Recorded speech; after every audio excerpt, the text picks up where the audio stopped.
త్రేతాయుగం నాటి స్థల పురాణం. శ్రీరామచంద్రుడు ప్రతిష్ఠించిన రామలింగేశ్వర క్షేత్రం మహిమాన్వితమైన 7 కోనేర్లతో భక్తుల కొంగు బంగారమైన ఆలయం. కాశీ గంగమ్మకు సప్తగుండాలకు అనుసంధానమైన భక్తుల అంచనాల విశ్వాసం. 17వ శతాబ్దంలో రాష్ట్ర కూటోలు నిర్మించిన మహత్తర క్షేత్రం. అదే నాగర్ కర్నూలు జిల్లాలోని గుండాల శ్రీ అంబ రామలింగేశ్వర ఆలయం. మహిమాన్వితమైన గుండాల రామలింగేశ్వర క్షేత్రంపై టీ న్యూస్ ప్రత్యేక కథనం. ఇక్కడ కనిపిస్తున్నటువంటి అంబా రామలింగేశ్వర ఆలయానికి ఆ పేరు ఎలా వచ్చింది, ఈ ఆలయంలో ఉన్నటువంటి గుండాల పేరే ఈ గ్రామానికి ఎందుకు పెట్టారు, ఈ ఇంతకీ ఆలయ చరిత్ర ఏంటి, ఈ ఆలయం ఎక్కడ ఉంది అనే అంశం ఈ స్పెషల్ రిపోర్ట్లో తెలుసుకుందాం.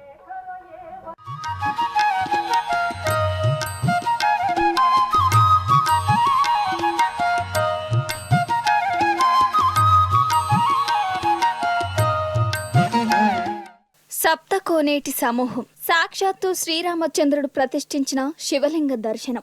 శివకేశవ ఏకత్వానికి ప్రతీకగా నిలిపే స్థల పురాణం. తెలంగాణ ఆధ్యాత్మిక విశిష్టతకు నిదర్శనం. నాగర్ కర్నూలు జిల్లాలోని ప్రతిష్టాత్మక గుండాల క్షేత్రంగా విరాజిల్లుతున్న శ్రీ అంబరామలింగేశ్వర స్వామి ఆలయం. మహాశివరాత్రిని పురస్కరించుకొని ప్రతి ఏటా పక్షం రోజుల పాటు గుండాల ఆలయ బ్రహ్మోత్సవాలు కమనీయంగా జరుగుతాయి. మహాశివరాత్రితో పాటు కార్తీక మాసంలో ఇక్కడకు భక్తులు పోటెత్తుతారు.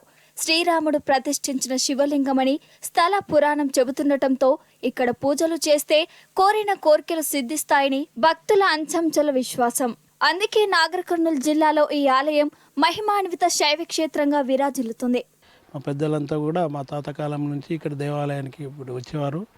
మేము కూడా అమ్మనికి పోయినప్పుడు గుండాలు అంటే 7 గుండాలు ఉన్నాయని ఇక్కడికి వెళ్ళి పోతేపల్లి శివారి వరకు గుండాలుండి బండ్లు ఇక్కడక్కడ దాటకుండా ఉండేది. అయితే పెద్దలు ఏం చేసిండ్రు, ఎవరైనా చనిపోతే మా బండ్లకు ఒక్కోసానికి ఒక 3-4 చేసిండ్రు. అక్కడ పోతేపల్లి శివారులో అక్కడ ఒక గుడి కూడా ఉంది. ఆ గుడి దగ్గర కూడా గుండం అనేది ఉంది. ఆ గుండంకి ఈ గుండాలకు సంబంధం ఉంది అన్నారు. తర్వాత చరిత్ర లోపల ఇక్కడ కాశీలో ఇక్కడ అది వేస్తే గడి వేస్తే అది కట్ట వేస్తే కాశీలో తేలింది అనేది పెద్దలు చెప్పబడిండ్రు. కసిరెడ్డి వెంకటరెడ్డి, పూర్వం ఉస్మానియా విశ్వవిద్యాలయం తెలుగు శాఖ అధ్యక్షుడిగా పనిచేశాను. వస్తూ స్వామి మీద 2 పద్యాలు రాసుకొని రావడం జరిగింది, అది వినిపిస్తాను. శ్రీరామచంద్రుండు సీతమ్మ వారితో అలనాడు తిరుగాడే అడవిలోన, లక్ష్మణుడండగా రక్షకుడయ్యుండ ఆశ్రమ ఋషి జనాన్నాదుకొనిరి, అడవి నయోధ్యగా అపురూపముగదిద్ది వచ్చిరి గుండాల వైపు వారు, అచ్చోట శివలింగం ఆవిర్భవించగా శ్రేష్ఠ కార్యమని ప్రతిష్ఠ చేసిరి, సాంబా రామలింగేశ్వర స్వామి అనుచు పిలువబడుచుండ ప్రజలెల్ల కొలుచుచుండ్రి, అంగభవనాశ సర్వేశ జంగమాంగా సోమశేఖర గుండాల రామలింగ. నాగర్ కర్నూలు జిల్లా వెల్తండ మండల కేంద్రానికి 2 మైళ్ళ దూరంలో కొలువైంది ఈ గుండాల క్షేత్రం. శిలా శాసనాల ప్రకారం ఈ ఆలయం 11వ శతాబ్దానికి చెందినదిగా చరిత్రకారులు నిర్ధారించారు. దక్షిణాంధ్రను పాలించిన రాష్ట్రకూట మహారాజు 15వ శతాబ్దంలో ఈ ఆలయాన్ని నిర్మించినట్లు గోపురంలో ఉన్న శాసనం ద్వారా తెలుస్తుంది. తెలంగాణలో కోనేరును గుండం అని పిలుస్తారు. ఈ ఆలయంలో 7 గుండాలు ఉన్నాయి. అందుకే ఈ ఆలయంతో పాటు ఈ ప్రాంతం గుండాలుగా పేరుగాంచింది. 7 గుండాల్లో 4 ఒక చోట, 3 మరొక చోట ఉన్నాయి. పవిత్ర గంగా నది పుష్కరాల సమయంలో ఈ 7 గుండాలలో నీరు ఉబికి వచ్చి స్వామివారి పాదాలు తాకుతుండటం విశేషం. అందుకే ఇక్కడి 7 గుండాలకు కాశీ గంగకు భూగర్భ జల అనుసంధానం ఉందని భక్తుల నమ్మకం. గుండాల గుండంలో బెత్తం వేస్తే గుడిబండ గుండంలో తేలుతుందనే నామిడి ఇక్కడి ప్రాంతంలో ప్రాచుర్యంలో ఉంది. అందుకే ఇక్కడికి వచ్చే భక్తులు గుండంలో పుణ్యస్నానాలు ఆచరించి శ్రీ అంబ రామలింగేశ్వర స్వామికి మొక్కులు చెల్లించుకుంటారు. నీలకోటేశ్వర్ పోతేపల్లి మాది గ్రామము. ప్రతి కార్తీక మాసం వస్తాము. ప్రతి సోమవారం మూడంగా దర్శనానికి వస్తాము. పురాతన కాలమైన గుడి ఇది, రాముడు ప్రతిష్ఠించినది. ఈడ పుట్టు గుండాలు 7 గుండాలు 7 గుండాలలాగా ఇక్కడ గుండం పుణ్యక్షేత్రము. దీని కాశీ నుంచి పవిత్రమైనది అని జలాలు ఉన్నాయని పురాణతలు చెప్తున్నారు. అందు గురించి పుణ్యక్షేత్రం ఇది. మా నాన్నగారు కూడా 10-12 ఏళ్ళు చైర్మన్గా ఉన్నారు. డెవలప్మెంట్ చేశారు, ఎండోమెంట్లో కలిపారు. ఇంకా గవర్నమెంట్ ఇంకా పట్టించుకొని దీన్ని ఇంకా అభివృద్ధి చేస్తే చాలా పుణ్యక్షేత్రం ఇది. నా పేరు డాక్టర్ మంగళ మక్కపాటి. ముఖ్యంగా ఏంటంటే శ్రీశైలం పరివాహక ప్రాంతాలలో ఎన్నో ప్రశస్తమైన క్షేత్రాలు ఉన్నాయి. ఆ క్షేత్రంలో ఈ క్షేత్రము ముఖ్యంగా శ్రీరాముడు ప్రతిష్ఠించిన లింగం ఇక్కడ ఉంది. పంచపాండవులు ప్రతిష్ఠించిన గుండాలు ఉన్నాయంటే గంగామాత కాశీలోనే కాకుండా కాశీబుగ్గ జనగాంతో పాటు ఇక్కడ జరాసంగము ఇలాంటి ప్రాంతాలలో అంతర్వాహినిగా వస్తుంది. కానీ ఇంత గొప్ప విశిష్టత కలిగిన ఆలయము అంబా అమ్మవారు స్వామివారు యాదగిరిగుట్ట ఎలా అయితే అయ్యిందో అంతటి పుణ్యక్షేత్రంగా ఈ శివుడి స్థానం మనకు కూడా వేములవాడలాగా ప్రసిద్ధి చెందాలని నేను కోరుకుంటున్నాను. నారాయణ రెడ్డి బండోన్పల్లి. ఇక్కడి ఈ శివాలయాన్ని గురించి అనేక పురాణ కథలు ఉన్నప్పటికీ ఒకప్పుడు శ్రీరామచంద్రుడు ఇటు అరణ్యవాసం చేస్తూ పోతూ ఇక్కడ నీళ్ళ కొరకై ఒక బాణమును వేయగా అవి మంచినీళ్ళు ఇక్కడ గుండాల వంటి పడి అవి మంచినీళ్ళుగా వచ్చి పైకి ఒప్పికొచ్చినందున వాళ్ళు ఇక్కడ సేద తీర్చుకొని పోయినారని ఇతిహాసము. మధుసూదన్ రావు గారని ఇక్కడ వచ్చి చైర్మన్గా అయిన తర్వాత ఈ దేవాలయము అనేక విధాలుగా అభివృద్ధి చెందుతూ గుండాలలో కొలువైన శ్రీ అంబరామలింగేశ్వర ఆలయానికి ఆసక్తికర స్థల పురాణం ఉంది. త్రేతాయుగంలో రావణవధ అనంతరం శ్రీరామచంద్రుడు బ్రాహ్మణ హత్య దోష పరిహారం కోసం ఇక్కడ స్వయంగా శివలింగాన్ని ప్రతిష్ఠించినట్లు పురాణ గాథ. లింగార్చన కోసం ఇక్కడ నీరు లభించకపోతే శ్రీరాముడు తన విల్లుంబును ప్రయోగించి పాతాల గంగమ్మను పైకి తెప్పించారనే కథ ప్రాచుర్యంలో ఉంది. ఆ పవిత్ర గంగా జలంతో ఇక్కడి శివలింగానికి అభిషేకార్చన చేసిన శ్రీరాముడు బ్రాహ్మణ హత్య దోషం నుంచి విముక్తుడయ్యారట. రాముడు ప్రతిష్ఠించిన శివలింగం కాబట్టి ఈ క్షేత్రం శ్రీ అంబరామలింగేశ్వర ఆలయంగా ప్రసిద్ధిగాంచింది. పేరు నరేష్, నాది కల్వకుర్తి. ఇక్కడ నుంచి 12 కిలోమీటర్స్ ఉంటుంది. ప్రతి ఇయర్ ఇక్కడ కార్తీక మాసంకి వస్తాం. దీపాలు పెట్టడం ఇక్కడ అనుకున్నవి కంపల్సరీ అవుతాయి.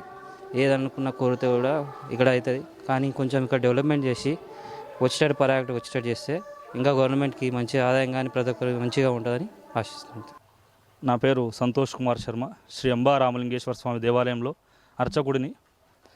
ఇక్కడ పూర్వకాలం ముందు కూడా మా తాతగారు చెప్పినటువంటి విశేషాలన్నీ కూడా ఇక్కడ ఏంటంటే ఇక్కడ సప్తగుండాలు 12 లింగాల శ్రీ అంబా రామలింగేశ్వర స్వామి అని దీని నామధేయం. అలాగే ఇక్కడ సప్తగుండాలు 7 గుండాలుగా ఏర్పడ్డాయి.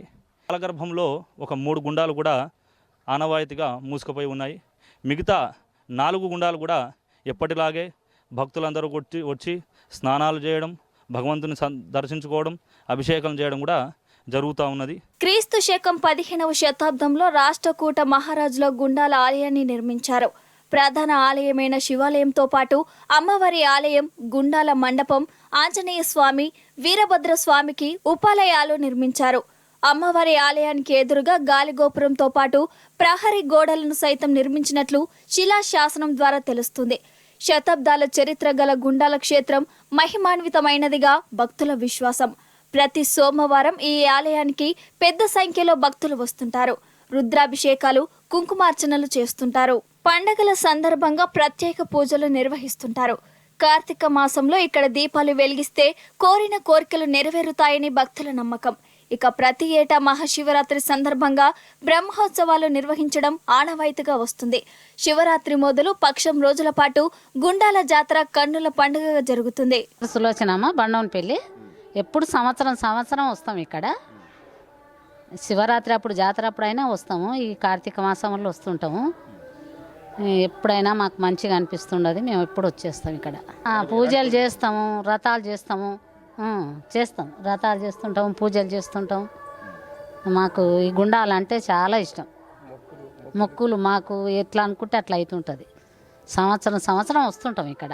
నా పేరు విజయలక్ష్మి అండి. మాది సర్వారెడ్డిపల్లి గ్రామం. దేవుని దర్శనం చేసుకోవడానికి వచ్చినాం. శివుని అభిషేకం చేసుకోవడానికి వచ్చినాం. ఈ ఏరియాలో ఇది పెద్ద శివాలయం. ఇది 1000 సంవత్సరాల చరిత్ర ఉంది. కాశీలో బెత్తం వేస్తే ఇక్కడికి వస్తుందని నానుడి. 7 గుండాలు ఉన్నాయి. గుండాలలో తేలుతుంది అని ప్రసిద్ధి. ఇక్కడ వచ్చిన వాళ్ళకి అనుకున్న కోరికలు, నిద్ర చేసిన ఎవరైనా పెద్దవాళ్ళు ఎవరైనా చనిపోతే కర్మ చేసినా ఇక్కడ వచ్చి నిద్ర చేయడం ఈ ఆలయం. రాయిచేడు శివప్రసాద్ శర్మ.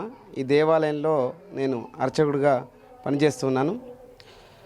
వాగర్ధావివ సంపృక్తౌ వాగర్ధ ప్రతిపత్తయే జగతః పితరౌ వందే పార్వతీ పరమేశ్వరం యొక్క దేవాలయం యొక్క స్థల పురాణం ఈ విధంగా ఉండింది. పూర్వం త్రేతాయుగంలో రాముడు రావణాసుని సంహరించి తిరుగు వస్తున్నటువంటి ప్రయాణంలో విధంగా రాముడు కాశీ గంగా సమీపంలో తపస్సు చేసి శివుణ్ణి మెప్పించి అక్కడే తన యొక్క అంబులపదిలో నుంచి ఒక బాణాన్ని సంధించాడు. అదే ఇక్కడ 7 గుండాలుగా ఈ యొక్క ప్రాంతంలో ఏర్పడింది. అందులో కాశీ గంగాజలం చేత ఆ 7 గుండాలుగా ఏర్పడింది. ఆ విధంగా రాముడు మరలా తపస్సు చేయక ఇక ప్రాంతం తెలుసుకొని ఇక్కడికి వచ్చి మరలా శివునికి తపస్సు చేశాడు. తపస్సు చేయగా భూగర్భంలో నుంచి ఉద్భవించినటువంటిది ఈ యొక్క శివలింగం. ఈ శివలింగాన్ని ప్రతిష్ఠింపజేసి ఆ గంగాజలం చేత శివుణ్ణి అభిషేకించాడు. ఈ విధంగా రాముడు ప్రతిష్ఠించాడు కాబట్టి ఈ యొక్క దేవుడికి రామలింగేశ్వరుడు అనేటువంటి పేరు వచ్చింది. ఈ విధంగా గుండాలు 7 గుండాలుగా ఉన్నటువంటి యొక్క గ్రామం కాబట్టి గుండాల అనేటువంటి ఊరుగా ప్రసిద్ధి కింగింది. తెలంగాణ రాష్ట్రం ఏర్పడిన బీఆర్ఎస్ సర్కార్ హయాంలో ఈ ఆలయం ఎంతో అభివృద్ధి చెందింది. రాష్ట్రంలోని పురాణ ఆలయాలకు కేసీఆర్ సర్కార్ మహార్దశ కల్పించింది. అందులో భాగంగా గుండాల ఆలయంలో అనేక అభివృద్ధి పనులు జరిగాయి. సమైక్య రాష్ట్రంలో మరుగున పడిన గుండాల ఆలయం బీఆర్ఎస్ సర్కార్ హయాంలో వైభవాన్ని సంతరించుకుంది. ఉమ్మడి మహబూబ్ నగర్ జిల్లాతో పాటు ఇతర రాష్ట్రాల నుంచి కూడా ఇక్కడికి భక్తులు వస్తుంటారు. నిరాకారుడు, ఆది మధ్యంతర రహితుడైన పరమేశ్వరుడు అంబ సమేతుడై వెలిసిన సుప్రసిద్ధ క్షేత్రం గుండాల. సాక్షాత్తు శ్రీరాముడు ప్రతిష్ఠించిన శివలింగంగా భక్తుల కొంగు బంగారమై విరాజిల్లుతుంది.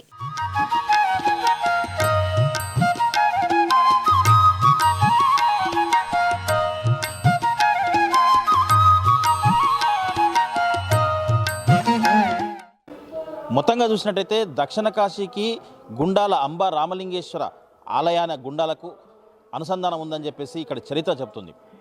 ఏదేమైనప్పటికీ ఇప్పటికే అభివృద్ధి చెందినప్పటికీ ఇంకా రాబోయే రోజుల్లో ఈ ఆలయం మరింత అభివృద్ధి చెందాలని ప్రభుత్వంతో పాటు దాతలు కూడా ఈ ఆలయానికి సహకరించి మరింత అభివృద్ధి చేయాలని మనము కోరుకుందాం. తో శేఖరాచారి, టీ న్యూస్, నాగర్ కర్నూలు జిల్లా.